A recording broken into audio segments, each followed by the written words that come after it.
어머니가 제대로 안 봐서 이런 일이 생겼잖아요? 어떻게 아이 하나 제대로 못 보세요? 73세 강옥란 할머니는 3년 동안 맞벌이하는 아들과 며느리를 위해 매일 새벽 6시부터 밤 10시까지 손자를 돌봐왔습니다. 하지만 놀이터에서 아이가 다치자 하룻밤 사이에 집에서 쫓겨나는 처지가 되었죠. 짐 싸세요. 오늘 밤부터 나가서 지내세요. 맨몸으로 쫓겨난 할머니. 그런데 아들과 며느리는 할머니가 150억 원의 거대한 재산을 숨기고 있었다는 사실을 전혀 모르고 있었습니다. 과연 이 할머니는 배은망덕한 자식들에게 어떤 놀라운 복수를 준비하고 있었을까요? 시청 전에 구독과 좋아요 꼭 부탁드립니다. 영상 제작에 큰 힘이 됩니다. 할머니, 저기 올라가고 싶어요. 9살 예성이가 높은 정글짐을 가리키며 소리쳤습니다. 예성아, 너무 위험해. 낮은 곳에서 놀자. 73세 강옥란 할머니가 걱정스러운 표정으로 손자를 말렸습니다. 엄마가 뭐든지 도전하라고 했어요. 할머니는 겁쟁이에요. 예성이는 할머니의 만류를 무시하고 정글짐으로 달려갔습니다. 옥란은 아이를 붙잡으려 했지만 예성이가 뿌리치는 바람에 놓쳤죠. 그 순간이었습니다. 예성이가 발을 헛디디며 정글짐에서 떨어지는 소리가 들렸고 곧이어 아이의 울음소리가 놀이터에 메아리 쳤습니다. 아야, 아파요. 할머니. 옥란은 급히 달려가 예성이를 확인했습니다. 아이의 왼쪽 팔이 이상하게 꺾여 있었고 통증으로 얼굴이 새파랗게 질려 있었죠. 할머니는 즉시 구급차를 불렀습니다. 괜찮아, 예성아. 할머니가 있어. 금방 병원 갈 거야.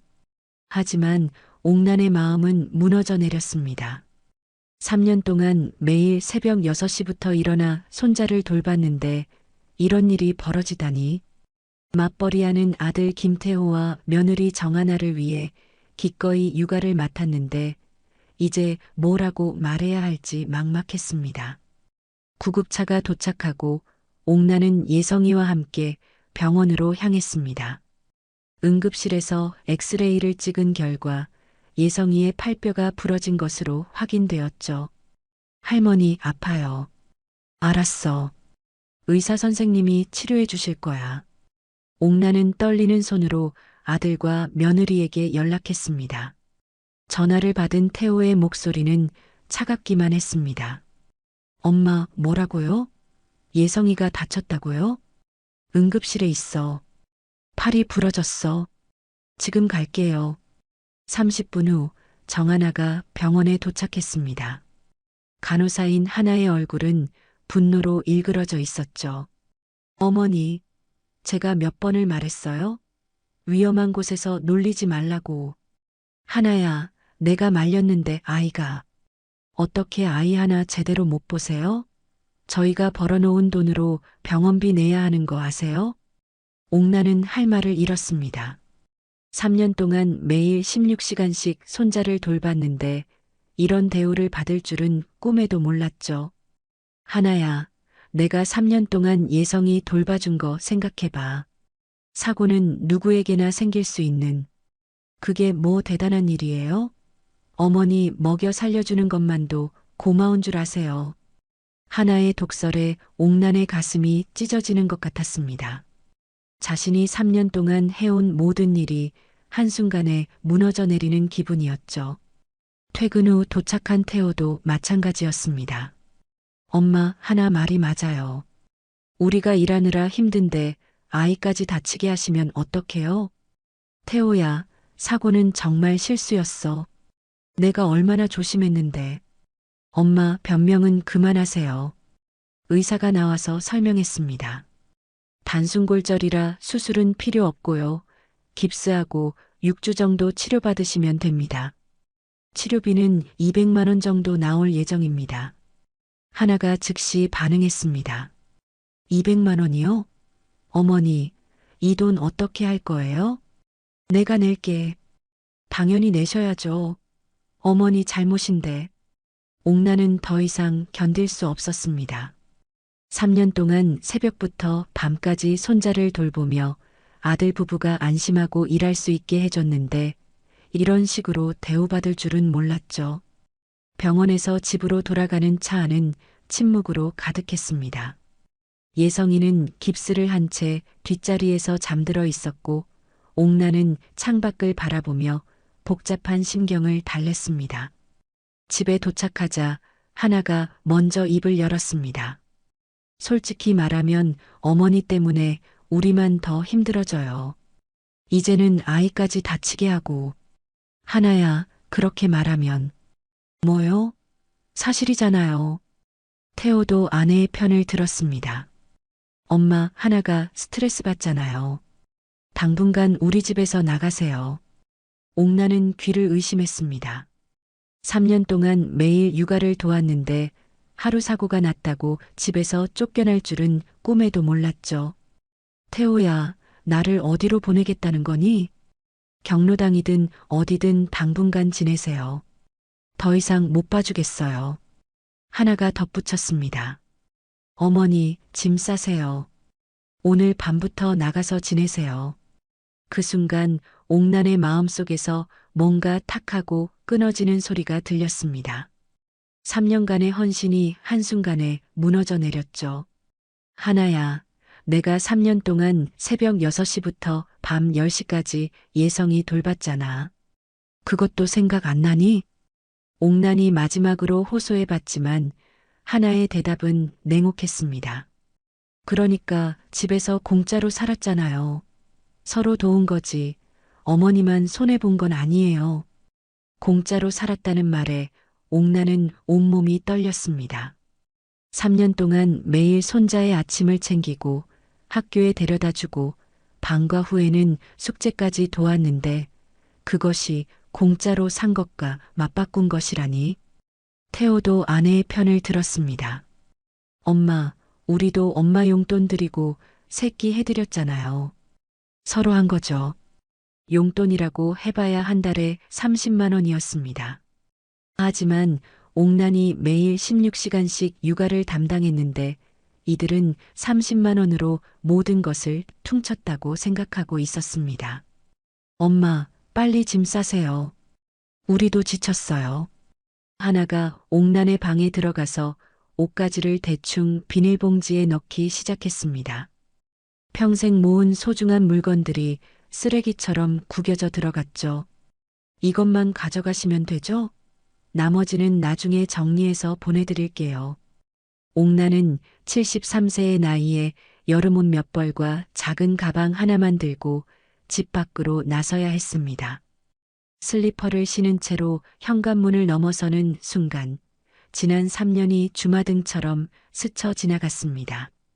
매일 새벽 6시에 일어나 예성이 아침 준비를 하던 일, 비 오는 날 우산을 들고 학교 앞에서 기다리던 일, 아이가 아플 때 밤새 간병하던 일들이 모두 무의미해진 것 같았죠. 옥난이 집 앞에서 우두커니 서 있자 옆집 아주머니가 나타났습니다. 어머님, 무슨 일이세요? 왜 이렇게 늦은 시간에? 아, 네. 잠깐 나왔어요. 옥난은 부끄러워서 자세한 사정을 말할 수 없었습니다. 할머니가 손자 사고를 핑계로 집에서 쫓겨났다는 것을 어떻게 남에게 말할 수 있겠습니까? 그런데 가방을 들고 계시네요? 어디 가시는 거예요? 아들 집에 잠깐 볼 일이 있어서.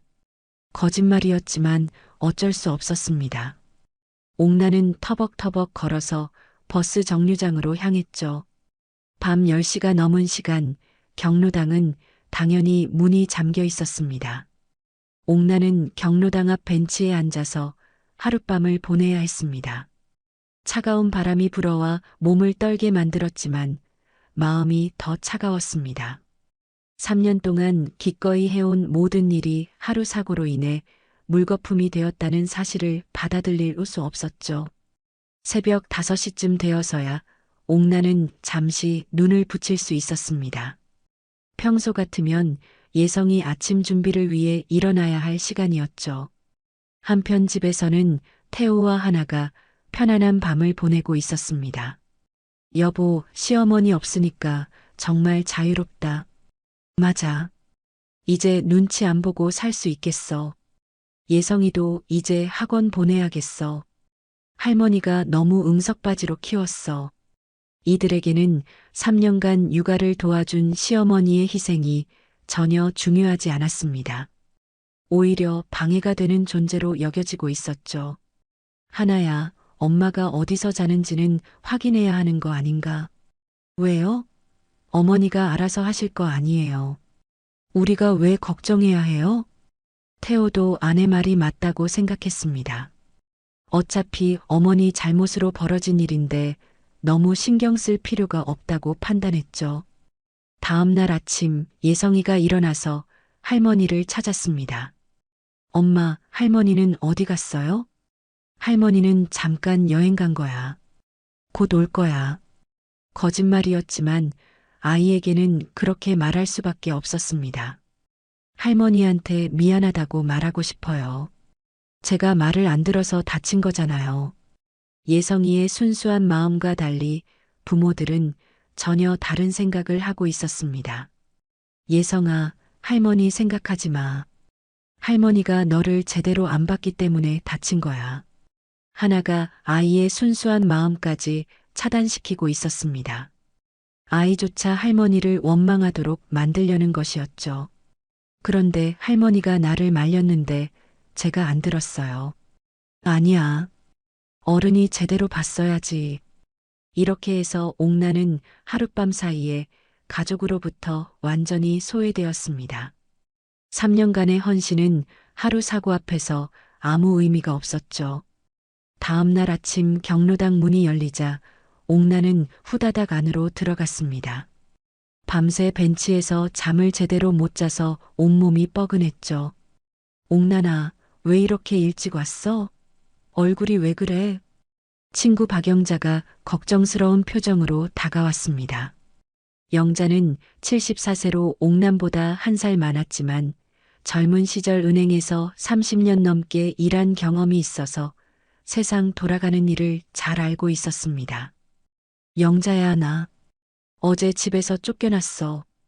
옥난이 눈물을 글썽이며 털어놓자 영자의 표정이 심각해졌습니다. 뭐라고? 무슨 일이야? 옥난은 어제 있었던 일을 처음부터 끝까지 자세히 설명했습니다. 3년간의 육아, 예성이의 사고, 그리고 하나와 태호의 배신까지. 그런 개망무한 놈들이 어떻게 엄마한테 그럴 수가 있어? 영자의 얼굴이 분노로 일그러졌습니다.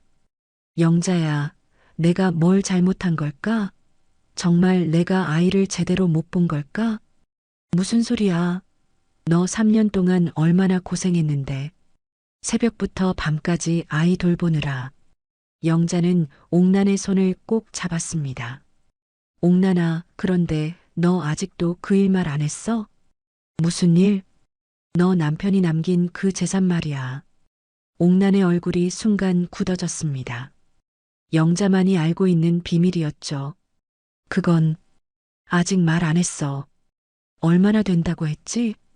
강남 오피스텔 5채, 아파트 3채, 그리고 주식이랑 예금 합쳐서 150억 정도 돼. 영자가 입을 다물지 못했습니다. 아무리 들어도 놀라운 금액이었죠. 150억이라고? 그런 돈을 10년 동안 숨겨왔다고? 남편이 돌아가기 전에 그러더라고. 자식들이 돈만 보고 달려들까봐 걱정된다고. 그래서 내가 적당히 써가면서 살라고 했어. 옥난의 남편은 젊은 시절부터 부동산 투자에 눈이 밝았습니다. 강남이 개발되기 전부터 하나씩 부동산을 사모았고 그 결과 엄청난 재산을 축적할 수 있었죠. 그런데 왜 자식들한테 말 안 했어? 처음에는 말하려고 했어. 그런데 태호가 결혼하고 나서 하나가 자꾸 돈 얘기를 하더라고. 시어머니 재산이 얼마나 되냐? 나중에 상속받을 게 뭐가 있냐? 이런 식으로. 옥나는 며느리의 속셈을 일찌감치 눈치챘습니다. 하나가 시어머니의 재산에만 관심이 있다는 것을 알았죠. 그래서 숨기기로 했어. 내가 가난한 시어머니인 척하면서 하나의 진짜 모습을 보고 싶었거든. 그런데 지금 어떻게 생각해? 아직도 그런 놈들한테 재산을 물려줄 거야? 영자의 질문에 옥나는 한동안 침묵했습니다.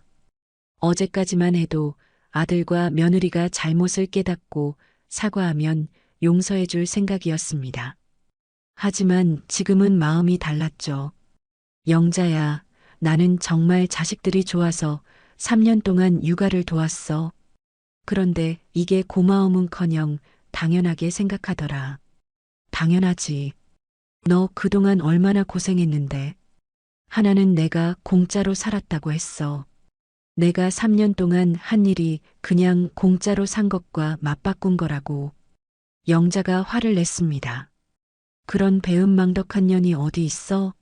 너 같은 시어머니 만나서 복 받은 줄도 모르고. 태호도 마찬가지야. 내가 3년 동안 육아를 도왔는데 그게 서로 도운 거라고 하더라. 16시간 육아를 했다고? 시간당 계산하면 얼마나 되는지 알아? 그러게 말이야. 옥나나, 그런 배은망덕한 놈들한테 왜 재산을 남겨줘? 이번 기회에 제대로 보여줘야지. 영자의 말에 옥난의 마음속에서 뭔가 변하기 시작했습니다. 평생 자식들을 위해 살아왔는데 정작 자식들은 자신을 이용만 하려고 했던 것이죠. 그런데 영자야, 내가 어떻게 해야 할까? 일단 그 돈을 어떻게 할지 결정해야지. 계속 숨기고 있을 수는 없잖아. 옥나는 깊은 생각에 빠졌습니다. 150억이라는 돈은 결코 작은 금액이 아니었죠. 이 돈으로 무엇을 할지에 따라 자신의 남은 인생이 달라질 수 있었습니다. 영자야, 내 마음이 너무 아파. 3년 동안 내가 뭘 위해 그렇게 고생했나 싶어서. 옥나나, 이제는 내 인생을 살아야 해. 그런 자식들 때문에 상처받지 말고. 그날 오후 옥나는 자신만의 시간을 가지며 깊이 생각해 봤습니다. 73세의 나이에 새로운 인생을 시작한다는 것이 쉽지 않았지만 더 이상 배은망덕한 자식들에게 휘둘리고 싶지는 않았죠. 영자야, 나 결심했어. 뭘? 내 재산을 어떻게 할지 결정했어. 영자의 눈이 빛났습니다. 옥난의 표정이 완전히 달라져 있었거든요. 다음 날 오전, 옥난은 강남의 한 대형 부동산 중개업소를 찾았습니다. 평소 입던 검소한 옷차림 때문에 직원들은 처음에 대수롭지 않게 생각했죠. 어머님, 무엇을 도와드릴까요? 제 모든 부동산을 즉시 매각하고 싶습니다. 옥난이 꺼낸 서류를 본 직원의 눈이 커졌습니다. 강남 오피스텔 5채와 아파트 3채의 등기부등본이었거든요. 어머님, 이 모든 부동산이 어머님 소유인가요? 그렇습니다. 시가로 계산하면 총 120억 원 정도 되는데요. 이런 좋은 건물들을 왜 급하게 처분하세요? 직원은 믿을 수 없다는 표정이었습니다. 73세 할머니가 120억 원 상당의 부동산을 소유하고 있다니. 제 사정이 있어요. 한 달 안에 모두 현금화해 주세요. 어머님, 금매로 하시면 시세보다 10억 원은 손해를 보실 텐데요. 상관없어요. 빨리 처리해 주는 게 중요해요. 옥난의 단호한 태도에 직원들은 바로 매각 절차에 들어갔습니다. 강남 프리미엄 부동산은 수요가 많아서 생각보다 빨리 매수자를 찾을 수 있었죠. 한편 집에서는 태호와 하나가 시어머니 없는 편안한 일상을 즐기고 있었습니다. 여보, 시어머니 없으니까 정말 자유롭다. 맞아. 이제 육아 스트레스도 없고 시어머니 눈치도 안 봐도 되고. 하나는 그동안 얼마나 시어머니가 부담스러웠는지 털어놓았습니다. 솔직히 매일 새벽 6시에 일어나는 소리, 부엌에서 이것저것 하는 소리가 너무 신경 쓰였어. 그래도 3년 동안 예성이 돌봐줘서 우리가 편했던 건 사실이지. 태호가 조심스럽게 말하자 하나가 코웃음을 쳤습니다. 뭐가 편해? 오히려 간섭만 받았지. 아이 교육 방침도 맞지 않았고. 그래도 여보, 어머니 편 들지 마. 어머니가 아이 다치게 해놓고 책임도 안 지잖아. 예성이가 학교에서 돌아왔을 때도 부모들의 태도는 마찬가지였습니다. 엄마, 할머니는 언제 와요? 보고 싶어요. 할머니는 안 와. 할머니가 너를 다치게 했잖아. 그런데 제가 말을 안 들어서. 아니야. 어른이 아이를 제대로 봤어야지. 하나는 계속해서 아이의 마음속에 할머니에 대한 원망을 심어주고 있었습니다. 할머니 때문에 너 다쳤으니까 할머니 생각하지 마. 순수한 예성이는 점점 할머니를 원망하기 시작했습니다. 어린 마음에는 어른들의 말이 진실로 받아들여졌거든요. 그날 저녁 태호가 조심스럽게 물어봤습니다. 하나야, 그런데 엄마가 어디서 주무시는지는 확인해야 하는 거 아닌가? 왜요? 어머니가 알아서 하실 거잖아요. 우리가 왜 걱정해야 해요? 그래도 나이가 많으시잖아.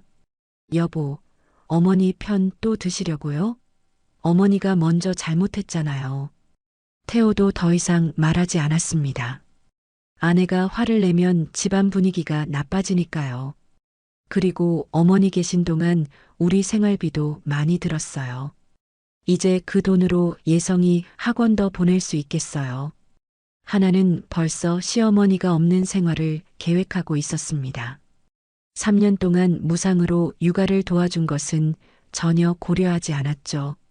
며칠 후 옥란의 부동산 매각이 본격적으로 시작되었습니다. 건물들은 예상보다 빨리 매수자를 찾았고 현금화가 순조롭게 진행되었죠. 어머님, 오피스텔 세 채가 매각되었고요. 아파트 두 채도 계약이 체결되었습니다. 좋습니다. 언제까지 모든 절차가 끝나나요? 2주 후면 모든 잔금 정산이 완료될 예정입니다. 옥란은 만족스러운 표정을 지었습니다.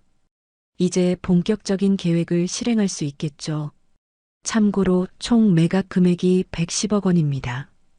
원하시던 대로 금매로 처리해서 시세보다 10억 정도 낮습니다. 상관없어요.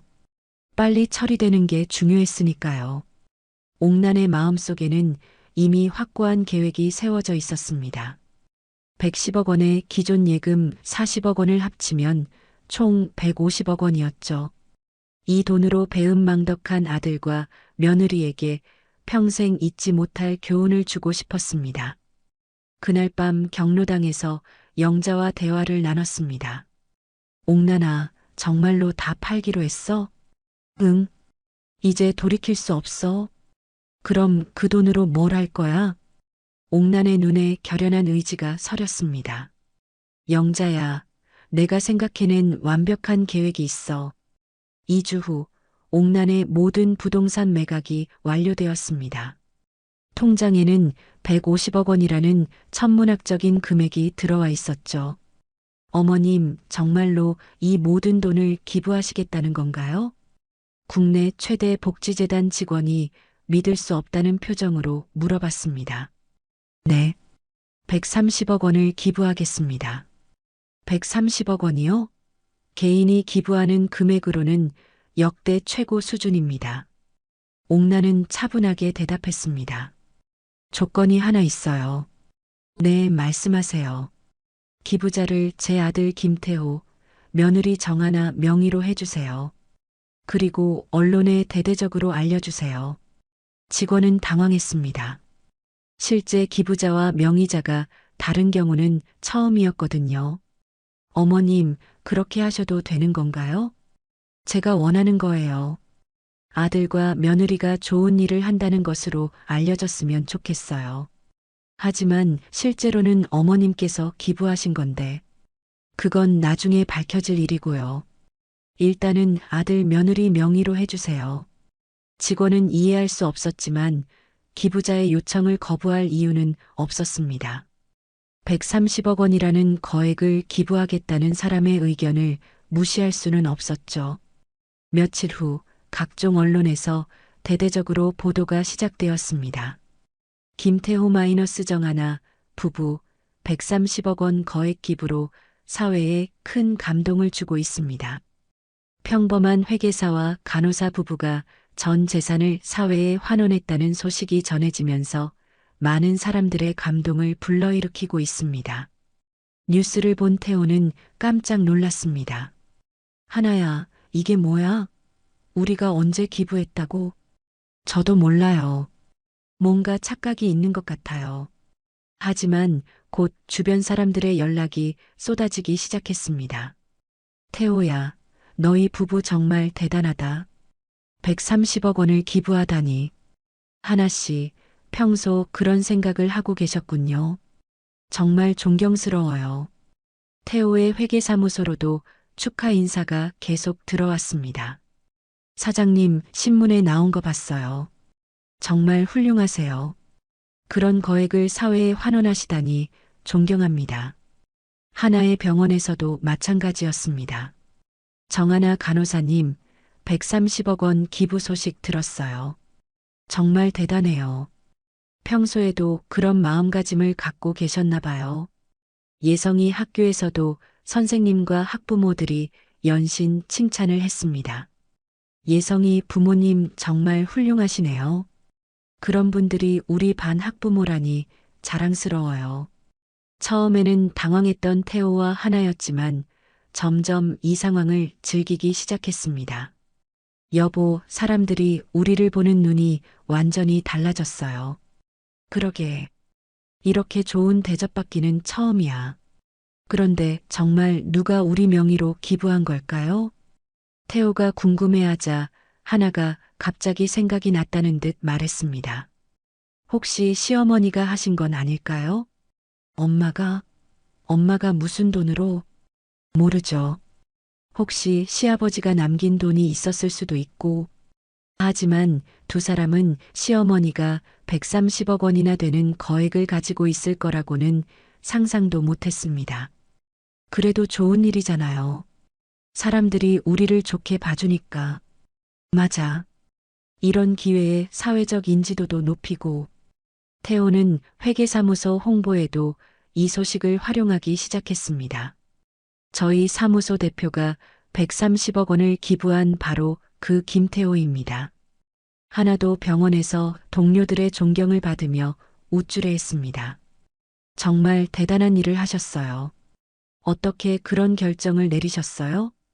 아, 그냥 사회에 도움이 되고 싶어서요. 거짓말이었지만 하나는 마치 자신이 기부를 결정한 것처럼 행동했습니다. 며칠 후 복지재단에서 태호에게 전화가 왔습니다. 김태호 씨, 안녕하세요. 복지재단입니다. 아, 네. 안녕하세요. 실제 기부자이신 강옥란 할머님께서 직접 오셔서 아들 며느리 명의로 해달라고 하셨는데 확인차 연락드렸습니다. 태호는 머리를 한 대 맞은 것 같았습니다. 뭐라고요? 저희 어머니가요? 네. 강옥란 할머님께서 130억 원을 기부하시면서 아들 김태호, 며느리 정하나 명의로 해달라고 특별히 부탁하셨어요. 태호는 말문이 막혔습니다. 어머니가 130억 원을 가지고 있었다니, 그것도 10년 넘게 숨기고 있었다니. 지금 어머님과 연락이 되나요? 감사 인사라도 드려야 할 것 같아서요. 저희가 확인해보고 연락드리겠습니다. 전화를 끊은 태호는 온몸이 떨렸습니다. 어머니가 그런 거액을 가지고 있으면서도 3년 동안 육아를 도와주었다는 것이 믿어지지 않았죠. 하나도 상황을 듣고는 얼굴이 새파랗게 변했습니다. 여보, 그럼 시어머니가 정말 130억을 기부한 거예요? 그런 것 같아. 그런 돈이 있으시면서 왜 우리한테 말씀 안 하셨을까요? 두 사람은 급히 경로당으로 향했습니다. 어머니를 찾아서 사과하고 기부를 철회해달라고 애원해야겠다고 생각했죠. 태호와 하나가 경로당에 도착했을 때 옥나는 영자와 함께 차를 마시고 있었습니다. 두 사람의 급박한 모습을 본 옥나는 차분하게 미소를 지었죠. 어머니, 태호가 숨을 헐떡이며 다가왔습니다.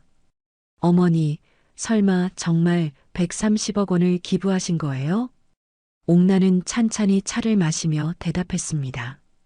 그래, 내 돈 내 마음대로 쓴 건데 뭐가 문제야? 하나가 얼굴이 새파랗게 변해서 말했습니다. 어머니, 그런 돈이 있으시면서 왜 저희한테 말씀 안 하셨어요? 내가 왜 날 그런 취급하고 쫓아낸 너희한테 미리 알려줘야 하지? 옥난의 냉소적인 말투에 태호는 당황했습니다. 엄마, 그게 아니라 우리가 몰랐으니까 그런 거잖아요. 몰랐다고? 너희가 알고 싶어 했어? 영자가 옆에서 거들었습니다. 옥난이가 3년 동안 얼마나 고생했는데 이제 와서 돈 얘기하는 거야? 하나가 영자를 노려보며 말했습니다. 가족들끼리 대화 중인데 끼어들지 마세요. 뭐라고? 인연이 지금. 옥난이 영자를 말렸습니다. 영자야, 됐어. 이 애가 원래 그래. 태호가 무릎을 꿇으며 애원했습니다. 엄마, 저희가 잘못했어요. 3년 동안 육아 도와주신 것도 정말 감사했는데 순간 실수를 했어요. 순간 실수? 옥난의 목소리에 차가운 분노가 서렸습니다. 순간 실수라고? 3년 동안 매일 예성이 돌본 게 순간 실수로 없어지는 거야? 그게 아니라 하나는 내가 공짜로 살았다고 했잖아. 서로 도운 거라고 했고 하나가 변명했습니다. 어머니, 제가 화가 나서 그런 말을 했어요. 정말 죄송해요. 화가 나서? 그럼 화가 나면 너를 키워준 은혜를 무시해도 되는 거야? 태호와 하나는 할 말이 없었습니다. 어머니의 말이 틀리지 않았거든요. 그런데 너희는 그걸 서로 도운 거라고 했어. 공짜로 살았다고도 했고. 어머니, 정말 죄송해요. 저희가 정말 잘못 생각했어요. 하나가 눈물을 글썽이며 사과했지만 옥난의 마음은 돌아서지 않았습니다. 지금 와서 사과한다고 되는 거야? 나를 집에서 쫓아낼 때는 언제고? 태호가 다급하게 말했습니다. 엄마, 다시 집으로 들어오세요. 저희가 모든 걸 보상해 드릴게요. 보상? 옥난이 코웃음을 쳤습니다. 뭘로 보상해? 너희가 나한테 할 수 있는 보상이 뭐가 있어? 엄마, 그 기부한 돈 혹시 취소할 수 있을까요? 태호의 솔직한 본심이 드러나자 옥난의 표정이 완전히 굳어졌습니다. 역시 너희는 변한 게 없구나. 결국 돈 이야기네. 그게 아니라 가족끼리 상의해서 써야 하는 거 아니에요? 하나도 덧붙였습니다. 어머니, 그런 큰 돈을 혼자 결정하시면 안 되죠. 저희한테도 상속받을 권리가 있잖아요. 그 순간 옥난의 마음속에서 마지막 끈이 툭 하고 끊어졌습니다. 상속받을 권리? 옥난이 천천히 일어났습니다. 너희가 날 짐처럼 쫓아내고도 상속받을 권리를 주장하는 거야? 어머니, 그때는 정말 실수였어요. 실수? 나를 맨몸으로 집에서 쫓아낸 게 실수라고? 옥난의 목소리가 점점 커졌습니다. 내가 3년 동안 뭘 위해 그렇게 고생했는지 모르겠다. 너희는 나를 이용하려고만 했구나. 태호와 하나는 어머니의 분노에 압도되어 아무 말도 하지 못했습니다. 어머니, 제발 다시 생각해 주세요. 다시 생각해? 옥난이 가방에서 또 다른 통장을 꺼냈습니다. 아직 끝나지 않았어. 옥난이 꺼낸 통장을 본 태호와 하나의 눈이 커졌습니다. 잔고가 20억 원이었거든요. 어머니, 이건 뭐예요? 마지막 남은 돈이야. 옥난은 차분하게 말했습니다. 이것까지 다른 자선단체에 기부할 거야. 하나가 비명을 질렀습니다. 어머니, 미쳤어요?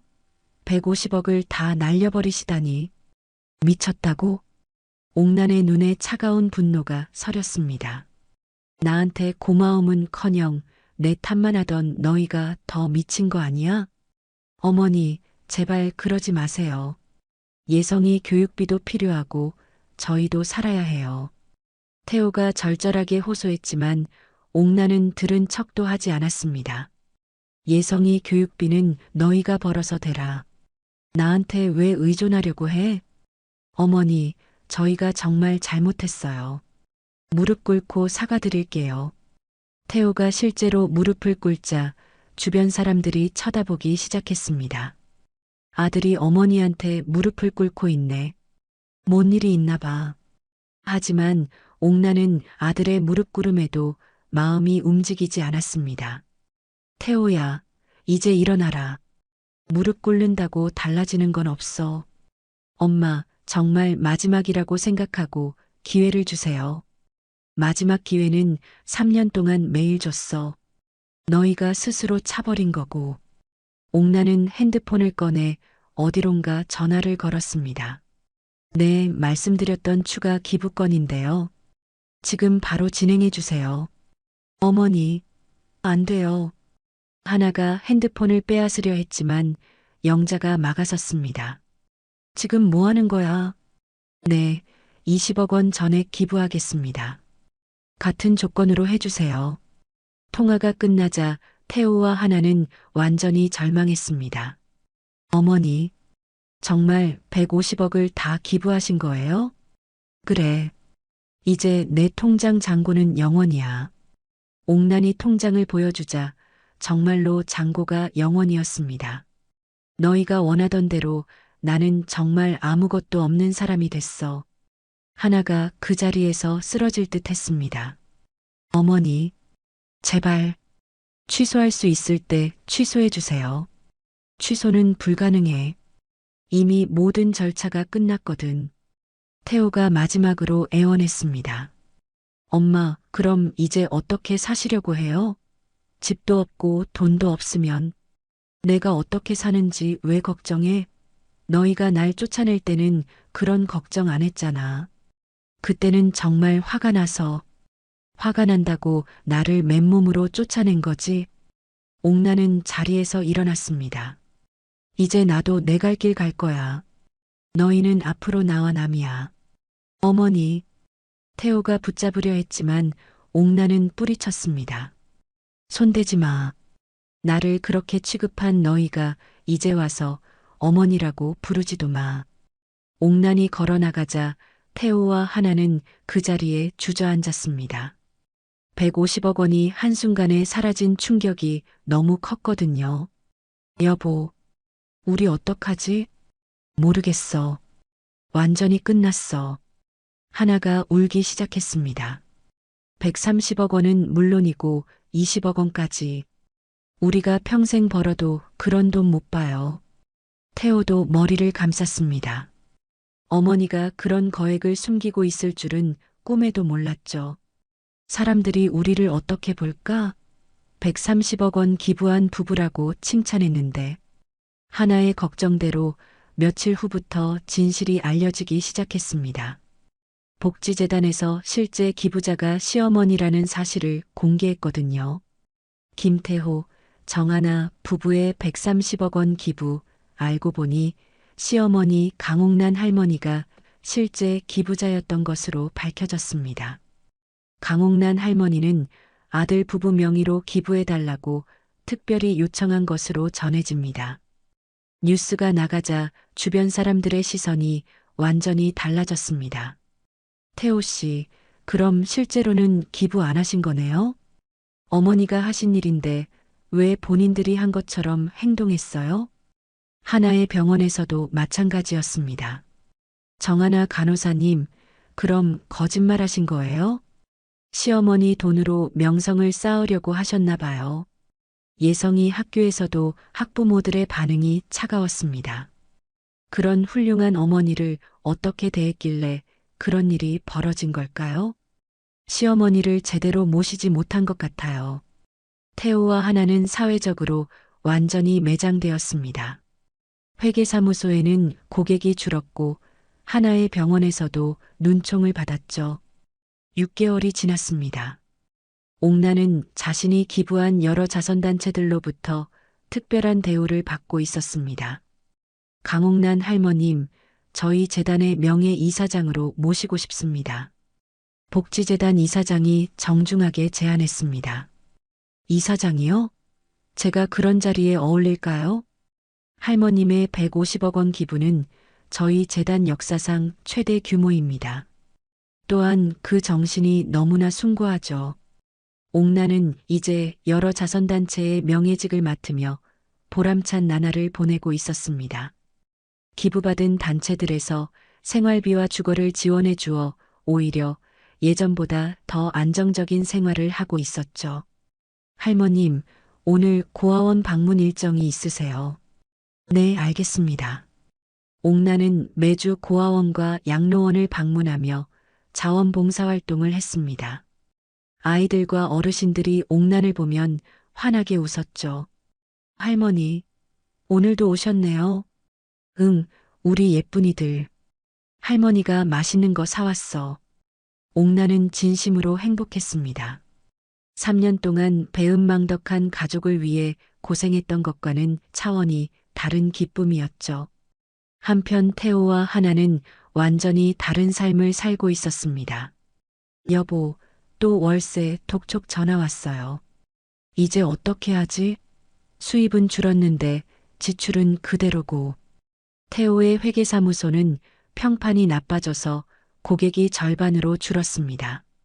하나도 병원에서 동료들의 시선을 견디기 어려워 결국 사직했죠. 엄마, 할머니는 언제 와요? 예성이가 여전히 할머니를 그리워했습니다. 할머니는 이제 안 와. 왜요? 제가 할머니한테 사과하면 안 돼요? 예성이의 순수한 마음에 태호는 가슴이 아팠습니다. 아이만큼은 할머니의 사랑을 기억하고 있었거든요. 그날 저녁 태호가 결심했습니다. 하나야, 엄마한테 가서 사과하자. 지금 와서요?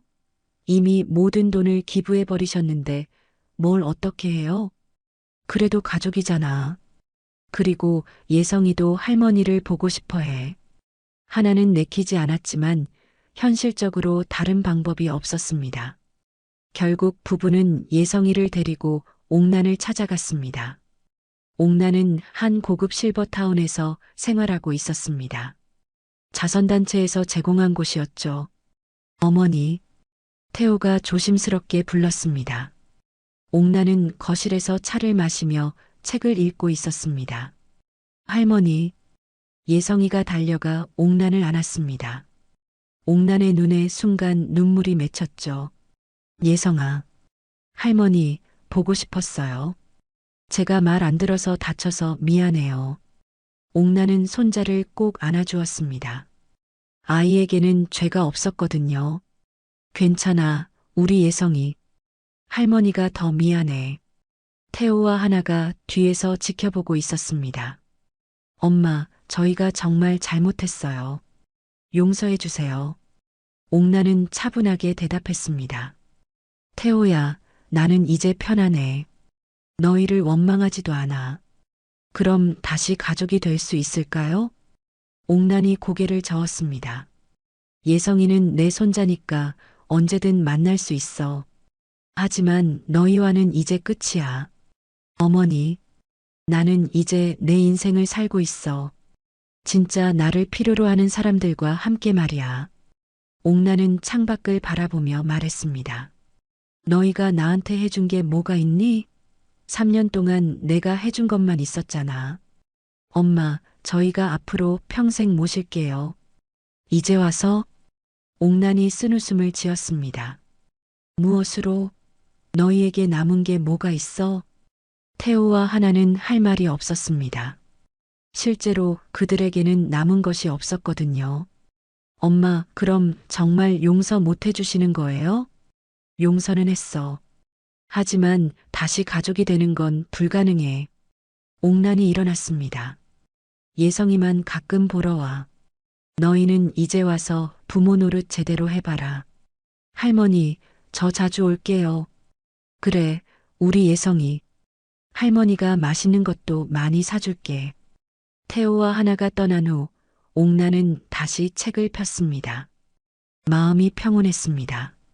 며칠 후 옥나는 자원봉사센터에서 새로운 프로그램을 시작했습니다.